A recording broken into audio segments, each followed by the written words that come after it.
எங்க வீட்டை அழிக்க வந்துட்டாங்களப்பா. நாங்க எத்தனை வருஷமா கஷ்டப்பட்டு எங்களுக்கு ஒரு பலனும் கிடைக்கல.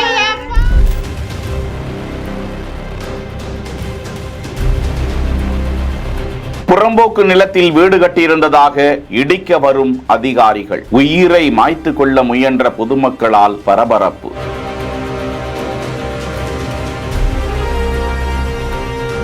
நீதிமன்ற ஆணையோடு வீடுகளை இடித்து அப்புறப்படுத்த வந்ததால் பரபரப்பு.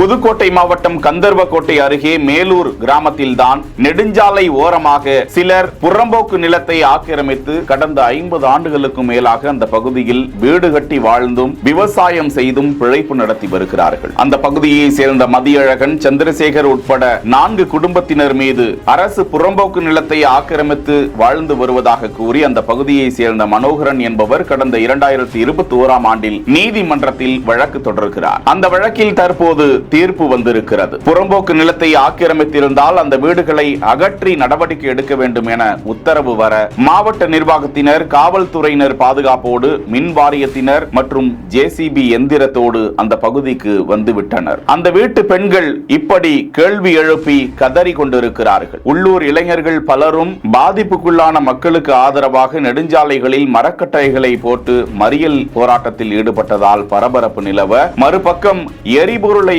ஊற்றிக்கொண்டு உயிரை மாய்த்து கொள்ள சிலர் முற்பட்டதால் அந்த பகுதியில் பதற்றம் நிலவியது. அவர்களை கட்டுக்குள் கொண்டு வந்த போலீசார் மின் வாரியத்துறையினரிடம் அந்த வீடுகளுக்கு செல்லக்கூடிய மின் இணைப்பை துண்டிக்க செய்து தொடர்ந்து ஜேசிபி எந்திரம் மூலமாக அந்த வீடுகளை இடிக்க முற்பட்ட போது வீடுகளை பூட்டி கொண்டு அவர்கள் போராடியதால் பரபரப்பு நிலவிய காட்சியை தான் பார்த்து கொண்டிருக்கிறோம். தொடர்ந்து நீதிமன்ற ஆணை இருக்கிறது, அதனை நிறைவேற்றி ஆக வேண்டும் என அந்த பகுதியில் பதற்றம் நிலவியது குறிப்பிடத்தக்கது. செய்திகளை வழங்குவோர் Manju group, Sims pharmacy and clinics, grand royal tours.